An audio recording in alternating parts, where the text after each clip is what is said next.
उत्तर प्रदेश के एक छोटे से गांव का नाम था रामपुर। यह गांव चारों तरफ से खेतों और तालाबों से घिरा हुआ था। दिन में यहाँ की हवा में शांति रहती थी, लेकिन रात होते ही जैसे कोई अनजानी खामोशी पूरे गांव को अपनी गिरफ्त में ले लेती थी। गांव के बीचों बीच एक पुरानी सी लकड़ी की दुकान थी, लालचंद किराना स्टोर। इस दुकान का मालिक था लालचंद, लगभग 60 साल का एक बुजुर्ग आदमी। उसकी सफेद दाढ़ी, माथे की झुर्रियां और धीमी आवाज देखकर हर कोई कहता, लालचंद बड़ा सीधा साधा और ईमानदार इंसान है। लालचंद की दुकान पूरे गांव में मशहूर थी क्योंकि वो हर किसी को उधार पर सामान दे देता था।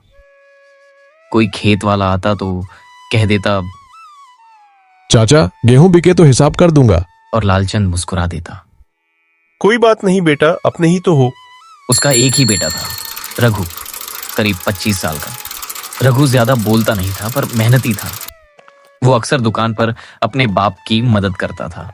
घर में माँ सावित्री थी जो हमेशा भगवान से यही दुआ करती, हे राम, मेरे लालचंद का दिल बहुत बड़ा है, तू हमेशा इसे सच्चाई के रास्ते पर रखना। गांव वाले भी लालचंद का बहुत सम्मान करते थे। कहते थे, लालचंद जैसा ईमानदार दुकानदार आजकल कहां मिलता है। लेकिन कोई नहीं जानता था कि कभी कभी लालच भी सबसे ईमानदार आदमी को निगल लेता है। उस रात आसमान में बादल गरज रहे थे, हवा में नमी थी और दूर कहीं से कुत्तों के भौंकने की आवाज आ रही थी। लालचंद दुकान बंद करने ही वाला था और तभी बाहर एक आदमी खड़ा था, सिर से पैर तक भीगा हुआ। उसकी आंखों में चमक थी और कंधे पर एक थैली टंगी हुई थी।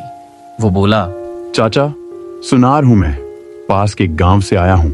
रास्ते में बारिश आ गई, सोचा यहीं थोड़ी देर रुक जाऊं। अरे बेटा, तू तो भीग गया, आ पास बैठ जा। चाचा ये सब गांव के एक शादी के लिए बना रहा था, कल सुबह शहर निकलना है। क्यों नहीं बेटा, तू अपने जैसा है, आराम से सो जा।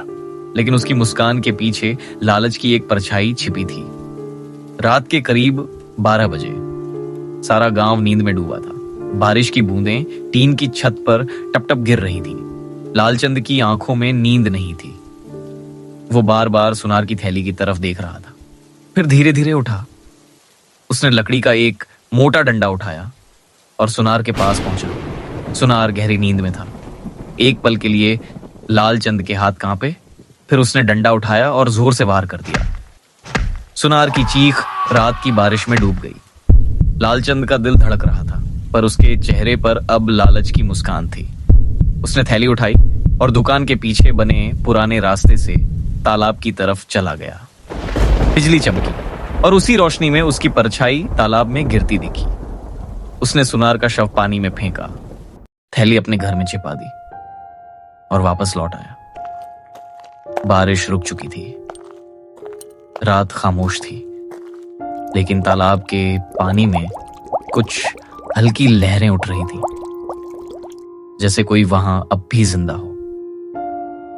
सुबह का समय था। बारिश थम चुकी थी, पर चारों तरफ कीचड़ और ठंडक फैली हुई थी। पंछियों की जगह अब केवल कौवों की आवाजें सुनाई दे रही थी। कब कब कब गांव के कुछ लोग जब तालाब के किनारे लकड़ियां इकट्ठी करने गए तो उन्होंने कुछ ऐसा देखा कि उनके पैरों तले जमीन खिसक गई। तालाब के किनारे पर एक लाश पड़ी थी, चेहरा मिट्टी और पानी में ढंसा हुआ। लेकिन जैसे ही उन्होंने पलटकर देखा, सबकी आंखें फटी की फटी रह गईं। वो कोई और नहीं, लालचंद था। लोग दहशत में गांव की तरफ भागे। अरे भागो, लालचंद की लाश तालाब में मिली है। देखते ही देखते पूरा गांव जमा हो गया। रघु और सावित्री भी वहां पहुंचे। सावित्री चीख पड़ी, हे भगवान, मेरे लालचंद को किसने मार दिया? रघु के होश उड़ गए। वो जमीन पर बैठ गया, अपने पिता के ठंडे शरीर को पकड़कर फूट फूट कर रोने लगा। लोगों ने पुलिस को खबर दी, लेकिन किसी को समझ नहीं आ रहा था कि रात को ऐसा क्या हुआ।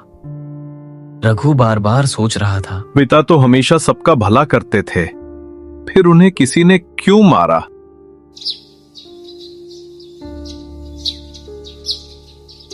बेटा, अब ये दुकान तुझे ही चलानी होगी।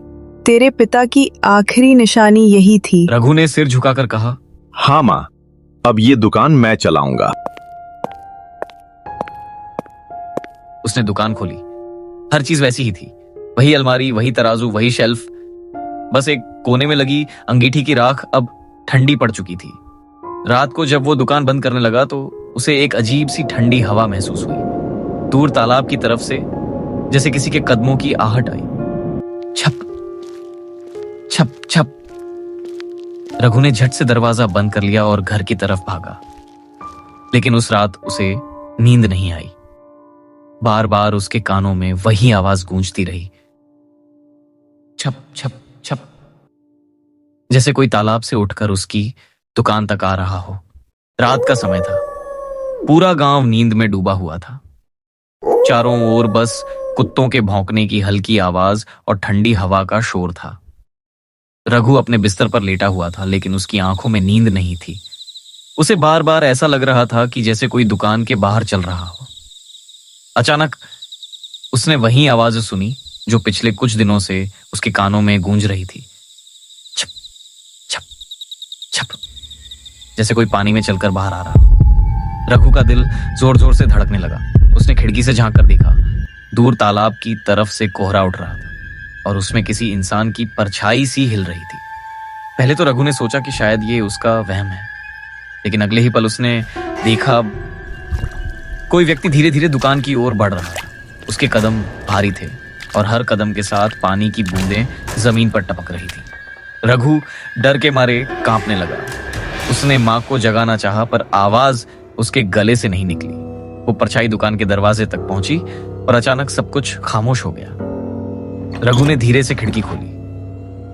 बाहर कोई नहीं था, बस हवा चल रही थी। लेकिन तभी दुकान के अंदर से किसी के बोलने की आवाज आई, रघु, रघु बेटा। वो आवाज बहुत जानी पहचानी थी। रघु का शरीर सिहर उठा। वो आवाज उसके पिता लालचंद की थी। रघु तुरंत दुकान की ओर भागा। दरवाजा आधा खुला हुआ था। अंदर हल्की पीली रोशनी जल रही थी, जैसे कोई दिया अपने आप जल गया हो। वो अंदर गया और देखा कि तराजू के पास एक परछाई खड़ी थी। सफेद कपड़े, भीगा हुआ शरीर और चेहरा जो धुंधले पानी जैसा लग रहा था। रघु की सांसें रुक गई। वो कांपती आवाज में बोला, बापू आप? रघु, मैंने पाप किया था, एक सुनार को मारा था। अब वो लौट आया है, वो मुझे नहीं छोड़ेगा। तुम सावधान रहना बेटा। रघु की आंखों से आंसू बहने लगे। बापू, आपने ऐसा क्यों किया? वो परछाई धीरे धीरे मिटने लगी और पीछे सिर्फ वही आवाज गूंजती रही, तालाब मत जाना। रघु वहीं जमीन पर बैठ गया, डर और सदमे में डूबा हुआ। उसने महसूस किया कि हवा में अजीब सी ठंडक बढ़ गई है और दुकान के अंदर से अब सोने के जेवरों की खनक सुनाई दे रही थी। रात अब भी गहरी थी। बाहर से आती ठंडी हवा दुकान के पुराने लकड़ी के दरवाजे को छर्रर की आवाज के साथ हिला रही थी। रघु अब भी उसी जगह बैठा था जहां कुछ देर पहले अपने पिता का साया देखा था। उसके कानों में अब भी गूंज रही थी वही बात, तालाब मत जाना। लेकिन तभी दुकान के पीछे वाले दरवाजे से किसी के कदमों की आवाज आई, थक थक थक थक। रघु डर के मारे धीरे से उठा और दरवाजे की तरफ बढ़ा। उसका दिल तेजी से धड़क रहा था। जैसे ही उसने दरवाजा खोला, बाहर कोई नहीं था, बस ठंडी हवा उसके चेहरे से टकराई। वो पलटने ही वाला था कि अचानक किसी ने उसका कंधा पकड़ लिया। रघु डर से चिल्ला उठा, कौन है वहां? धीरे धीरे उस साये ने अपना चेहरा ऊपर उठाया। बारिश में भीगा हुआ शरीर, आंखों के नीचे काले गड्ढे और चेहरे पर गहरे घाव। वो कोई और नहीं, वही सुनार था। उसकी आंखें लाल जल रही थी। उसके होठों पर हल्की मुस्कान थी जो किसी इंसान की नहीं लग रही थी। पहचाना मुझे?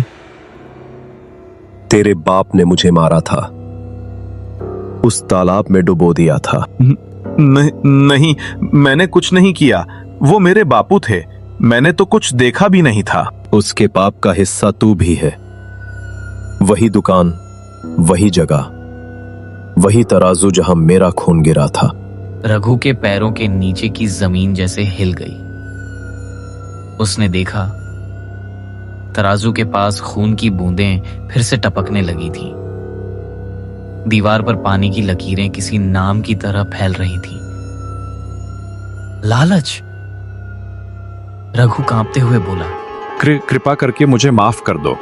मैं नहीं जानता था कि उन्होंने तुम्हारे साथ क्या किया। सुनार धीरे धीरे आगे बढ़ा। उसकी आंखों से आंसू नहीं, पानी टपक रहा था। मैंने तेरा बाप भी नहीं छोड़ा, अब तुझे भी उसी तालाब में खींच लूंगा। इतना कहते ही हवा में अजीब सी गंध फैल गई। गीली मिट्टी, सड़ी लकड़ी और खून की मिली जुली बू। सुनार का साया रघु के बिल्कुल पास आ गया। उसने अपनी ठंडी भीगी उंगलियां रघु के चेहरे पर रखी। रघु का पूरा शरीर बर्फ की तरह ठंडा पड़ गया। वो चिल्लाया, मुझे छोड़ दो, मैंने कुछ नहीं किया। तभी अचानक दरवाजे के बाहर से किसी ने आवाज दी, रघु। वो उसकी मां सावित्री थी। रघु ने पलटकर देखा और जब दोबारा सामने देखा तो सुनार गायब हो चुका था। बस जमीन पर पानी के निशान रह गए थे जो धीरे धीरे तालाब की दिशा में जा रहे थे। रघु ने कांपती आवाज में मां से कहा, मां, वो लौट आया है। कौन बेटा? वो सुनार जिसे बापू ने मारा था। मां के चेहरे का रंग उड़ गया। उसे याद आया कि लालचंद की मौत से एक रात पहले उसने भी सुना था तालाब की दिशा से आती वही छप छप आवाज। रात का तीसरा पहर था। आसमान में बादल ऐसे थे जैसे किसी ने काली चादर ओढ़ रखी हो। तालाब के किनारे हवा में सन्नाटा और सड़न की गंध खुली थी। रघु हाथ में लालटेन लिए कांपते कदमों से आगे बढ़ रहा था। हर कदम के साथ उसके कानों में वही आवाज गूंज रही थी, तालाब मत जाना। लेकिन आज वो जाना चाहता था क्योंकि उसे जवाब चाहिए था। वो तालाब के पास पहुंचा। पानी काला लग रहा था, मानो उसमें कोई साया सो रहा हो।